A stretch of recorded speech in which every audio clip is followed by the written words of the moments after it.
Hi, good morning. E6 ప్రేక్షకులకి స్వాగతం. అందరికీ శుభోదయం. ఈరోజు మనము ప్రజాభిప్రాయ సేకరణలో భాగంగా మన సంగారెడ్డిలోని కలెక్టరేట్ గ్రౌండ్లోకి వచ్చాము. ఇక్కడ చాలామంది సీనియర్ సిటిజన్స్ ఉన్నారు, ప్లస్ యంగ్స్టర్స్ ఉన్నారు. వాళ్ళందరినీ కూడా ఈ జరగబోయే ఎలక్షన్ గురించి వాళ్ళ యొక్క అభిప్రాయాన్ని తెలుసుకుందాం. సార్, అందరికీ నమస్కారం. సార్, మీ పేరు చెప్పండి సార్. మా పేరు శ్రీశైలం. శ్రీశైలం గారు, రేపు పార్లమెంట్ ఎలక్షన్స్ వస్తున్నాయి కదా, దాంట్లో ఎవరు గెలిస్తే బాగుంటుంది అనుకుంటున్నారు? ఎవరు గెలుస్తాయంటే ప్రజెంట్ పొజిషన్ బీఆర్ఎస్ టీఆర్ఎస్ పోయి బీఆర్ఎస్ అయింది. కొన్ని పథకాలు పెట్టింది బాగానే, దానివల్ల ఇంకా చాలా లాస్ అయిపోయింది. దానివల్ల అది స్టేట్ గవర్నమెంట్ సంబంధించి సార్. నేను అడిగేది పార్లమెంట్ ఎలక్షన్స్ గురించి. పార్లమెంట్ అంటే కాంగ్రెస్ వస్తేనే బాగుంటుంది. సార్, మీరు చెప్పండి సార్, మీ పేరు చెప్పండి సార్. బాగుంటుంది. పేరు కృష్ణహరి, రిటైర్డ్ హెడ్ మాస్టర్. ఇప్పుడు దేశకాల పరిస్థితులను బట్టి వాస్తవానికి చూసినట్లయితే బీజేపీ వస్తే బాగుంటుంది. ఎందుకంటే దేశ భద్రత విషయంలో కానివ్వండి, మన సంస్కృతి సాంప్రదాయాలను కాపాడే విషయంలో కానివ్వండి, బీజేపీ దేశానికి రక్ష. సార్, మీరు చెప్పండి సార్, మీ పేరు సార్. మీరు చూస్తే ఆర్టీసీ లీడర్ కదా సార్, మురళి గారు, మీ ఉద్దేశాన్ని చెప్పండి సార్. మురళి సార్ నా పేరు. ఈ పరిస్థితుల్లో మాత్రము 10 సంవత్సరాల నుంచి మోడీ గారి ప్రభుత్వము శాంతి భద్రతలతో పాటు దేశ రక్షణను కూడా ముందర ఉంచి ప్రపంచ దేశాల్లో భారత యొక్క కీర్తిని పైకి తెస్తున్నాడు. కావున మనము ఎన్ని మతాలు కులాలు ఉన్నా కానీ అందరం ఒకటే, సబ్కా సాత్ సబ్కా వికాస్ అనే ఒక సిద్ధాంతంగా నడుస్తున్నాం కనుక ఎవరు కూడా భయపడవలసిన అవసరం లేదు. కాంగ్రెస్ వాళ్ళు ఏమంటారు అంటే బీజేపీ వస్తే మద్దతు అంటారు. ఈ 70 ఏళ్ళు పరిపాలించిన కాంగ్రెస్ అయిపోయింది, రిటైర్డ్ అయిపోయింది. దానికి రిటైర్డ్ ఇచ్చి ఇప్పుడు ఈసారి మోడీ గారిని ఇచ్చి అబ్కీ బార్ 400 పార్ అనే సిద్ధాంతంగా బీజేపీ వస్తే బాగుంటుందని నేను చెప్తాను. దాంతో మీరు ఏకీభవిస్తారా? నేను ఏకీభవించాను. ఎందుకంటే మోడీ గారు ఒక్కడే చేస్తున్నాడు. అంత చోటమోట లీడర్స్ బీజేపీ అంత బాగాలేదు సార్. కాంగ్రెసే బాగా చేస్తుంది. దేని విషయంలో బాగుంది? ఏదాని విషయంలో ఇంతకుముందు కొన్ని నిధులు కానీ కానీ చేస్తున్నప్పుడు చేసారు. ఇప్పుడు 1 lakh కానీ 2 lakh కానీ వైఎస్ రాజశేఖర రెడ్డి గారికి ఇట్లున్నప్పుడు ఇట్లా మాట చేస్తాను చేసి వన్ టైం చేసిండు. వీళ్ళన్నీ ఒట్టి మాటలే సార్. వీళ్ళన్నీ బీఆర్ఎస్ టీఆర్ఎస్ వీళ్ళన్నీ ఒట్టి మాటలే. శ్రీశైలం సార్ అన్నదానికి నేను ఏకీభవిస్తున్నాను సార్. మీ పేరు చెప్పండి సార్. మీ పేరు వసంతరావు సార్. ఏం చేస్తుంటారు మీరు? నేను ఎలక్ట్రిసిటీ బోర్డు ఎంప్లాయీని. అయితే సార్, వాస్తవంగా శ్రీశైలం సార్ చెప్పింది వాస్తవమే. ఇప్పుడు గత 10 సంవత్సరాల్లో మోడీ ప్రధానమంత్రి ఉన్నారు. మన వరకే చూసుకుందాం. మన మెదక్ జిల్లా కాన్స్టిట్యూన్సీ, ఉమ్మడి మెదక్ జిల్లాలలో ఏమి ఒక్క ఇండస్ట్రీ కానీ ఒక డెవలప్మెంట్ చూపట్టండి. డెవలప్మెంట్ చూపించిన తర్వాత మీరు చెప్పండి. మేము ఇంతకుముందు ఇందిరాగాంధీ పీరియడ్లో బీడీఎల్ కానీ, బిహెచ్ఎల్ కానీ, ఓడిఎఫ్ కానీ, ఆర్డినెన్స్ ఫ్యాక్టరీ కానీ, ఇక్రిసాట్ కానీ, మహేంద్ర మనం ఈరోజు ఇంత సస్యశ్యామలంగా ఉన్నామంటే ఇండస్ట్రీస్ డెవలప్మెంట్. ఇప్పుడు మోడీ గవర్నమెంట్ వచ్చి నుంచి మొత్తం గుజరాత్ లక్ష్యంగా చేసుకొని వాళ్ళకే అభివృద్ధికి తోడ్పడ్డది. ఇప్పుడు 1,00,000 కోట్లు. ఇప్పుడు విజయ్ మాల్యా కానీ చెప్పిండు, ఫస్ట్ వచ్చినప్పుడు ఏమని చెప్పిండు, 1,00,000 కోట్లను ప్రజా ధన్ యోజన కింద మీకు అందరికీ అది చేస్తారని చెప్పిండు. కానీ ఎవరికి లాభమైంది? ఉన్న వర్గాలకే లాభమైంది తప్ప బడా పారిశ్రామికవేత్తలకే లాభమైంది తప్ప నార్మల్ వాళ్ళకు ఎవరికి అది కాలేదు సార్. వాస్తవంగా కూడా డెవలప్మెంట్ విషయంలో మాత్రం చాలా వెనుకబడిపోయింది సార్. నేను చెప్తాను సార్. ఒక్క నిమిషం సార్. మురళి గారు, ఒక నిమిషం ఉండండి. మీరు సబ్కా సాత్ సబ్కా వికాస్ అన్నారు కదా, ఇప్పుడు సార్ చెప్పింది విన్నారు కదా, దీని విషయంలో మీ అభిప్రాయం చెప్పండి. సబ్కా సాత్ సబ్కా వికాస్ అందరికీ సమాన న్యాయం అవుతుంది. ఇప్పుడు గడిచింది ముఖ్యం కాదు కదా, ఇప్పుడు డెవలప్ అవుతుంది కదా. మెదక్ జిల్లాలో డెవలప్మెంట్ విషయం గురించి సార్ చెప్పున్నారు, దాని విషయం చెప్పండి మీరు. మెదక్ జిల్లాలో ఉన్నటువంటి నాయకులు దాన్ని ఏం చేయలే కదా. ఇప్పుడు కాంగ్రెస్ నాయకులే ఉన్నారు కదా ఇక్కడ. ఇప్పుడు కూడా కాంగ్రెస్ నాయకులు అని కాదండి, ఇప్పుడు కాంగ్రెస్ గవర్నమెంట్ ఉన్నప్పుడు చెప్పండి, నేను చెప్పేకండి సార్, మీరు కోపానికి రాకండి. కాంగ్రెస్ గవర్నమెంట్ ఉన్నప్పుడు ఇవన్నీ ఫ్యాక్టరీస్, కంపెనీస్ వచ్చి అన్నారు కదా, మరి మీ బీజేపీ గవర్నమెంట్లో మెదక్ జిల్లాకి ఏం బెనిఫిట్స్ జరిగినాయి? మెదక్ జిల్లా ప్రాతినిధ్యం వహించినటువంటి ఎంపీస్ ఏం చేసేది సార్? వాళ్ళు కదా చేసేది. అప్పుడు ఇందిరాగాంధీ గారు ఇక్కడ నుంచి ఎంపీగా గెలిచి ప్రధానమంత్రి అయ్యారు కనుక ఆమె ఇండస్ట్రీ వచ్చింది. ఇక్కడ ఉన్నటువంటి ఎంపీస్ గవర్నమెంట్ కాంగ్రెస్ గవర్నమెంట్ ఉన్నప్పుడు వాళ్ళని తీసుకొచ్చి ఇక్కడ ఇండస్ట్రీస్ పెట్టాలి కదా. ఎంపీస్ బాధ్యత, రాజకీయ నాయకులు బాధ్యత, మనది కాదు. Right sir. సార్, ఇప్పుడు మీరు చెప్పండి, మీ పేరు చెప్పండి సార్. నేను ఆర్టీసీ రిటైర్డ్ ఎంప్లాయీని, బి కృష్ణమూర్తిని. పార్లమెంట్ ఎన్నికల సందర్భంగా ఎన్డీఏ గవర్నమెంటు చాలా అగ్రెసివ్గా ముందుకు వెళ్తున్నది. ప్రతి గ్రామ పంచాయతీకి నిధులు ఇస్తున్నది. ఈరోజు గ్రామ పంచాయతీ నడుస్తున్నదంటే సెంట్రల్ గవర్నమెంట్ నిధులతోనే నడుస్తుంది.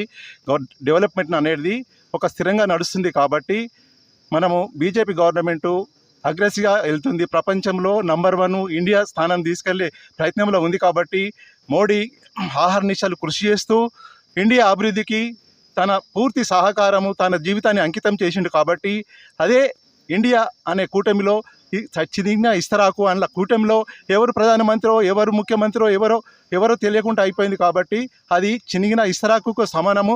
దానికి ఓటేస్తే వృధా. ఎందుకంటే ఇండియాలో నంబర్ 1 మోడీ నిదానం నడుస్తున్నది. మోడీ అగ్రెసివ్గా చేస్తున్నాడు. ఏ కుంభకోణం కూడా లేదు. గత 10 సంవత్సరాల నుంచి ఒక కుంభకోణం అనేది లేదు.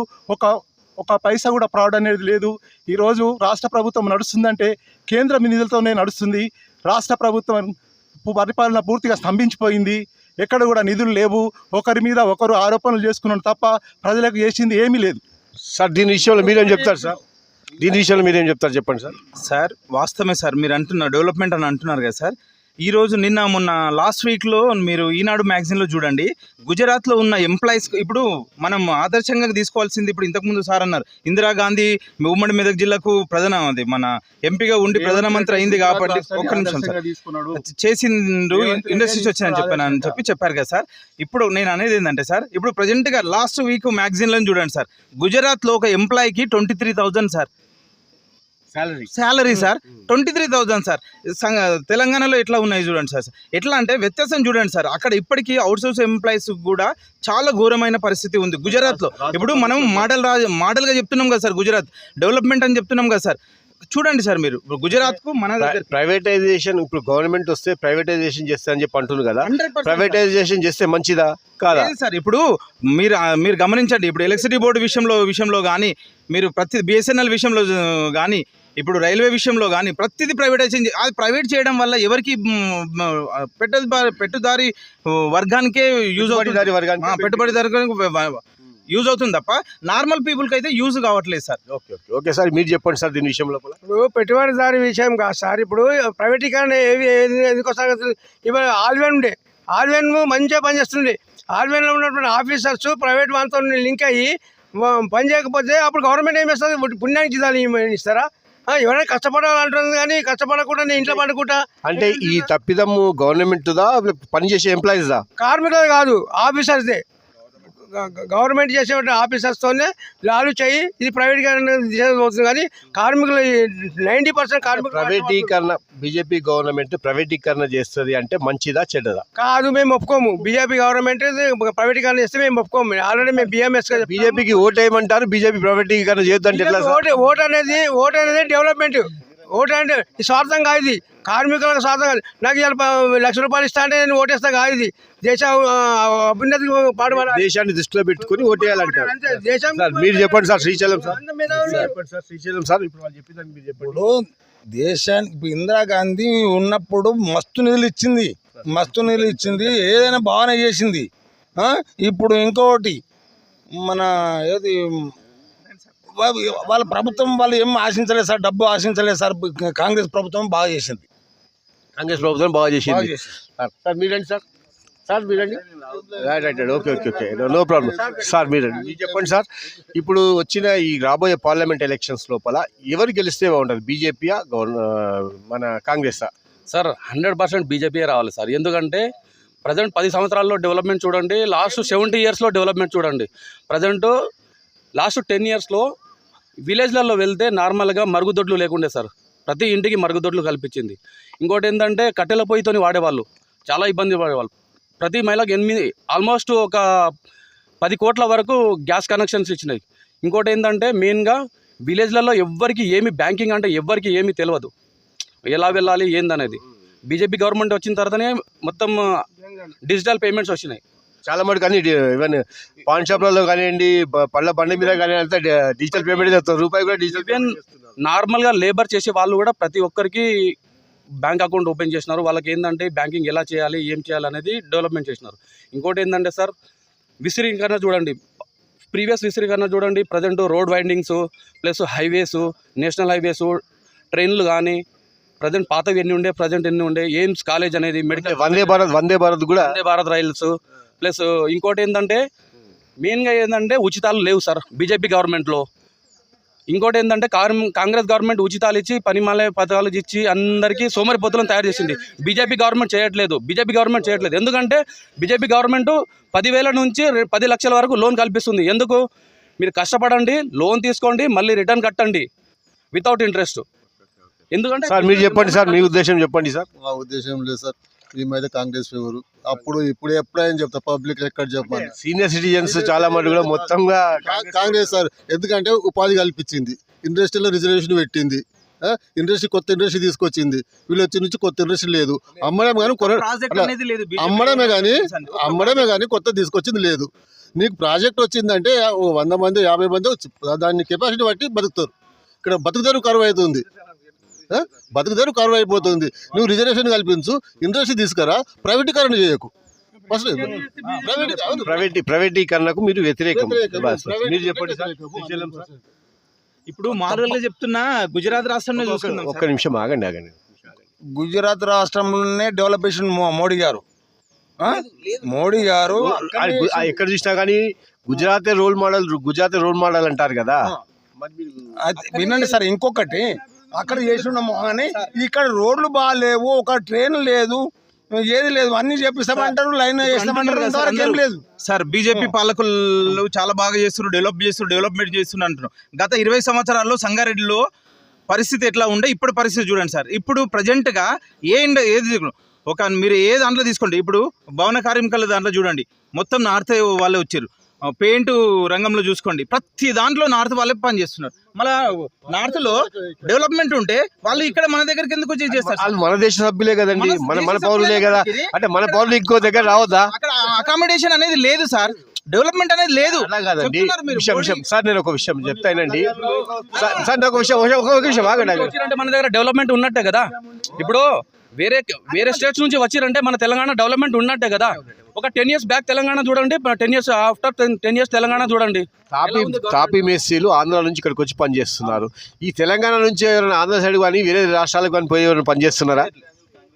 ఇప్పుడు కారణం ఏంటి అంటే నార్త్ కంటే మన సౌత్లనే ప్రజలు సస్యశ్యామలంగా ప్రతి దాంట్లో అంటే ఇక్కడ బాగా ఉంటున్నట్టే కదా.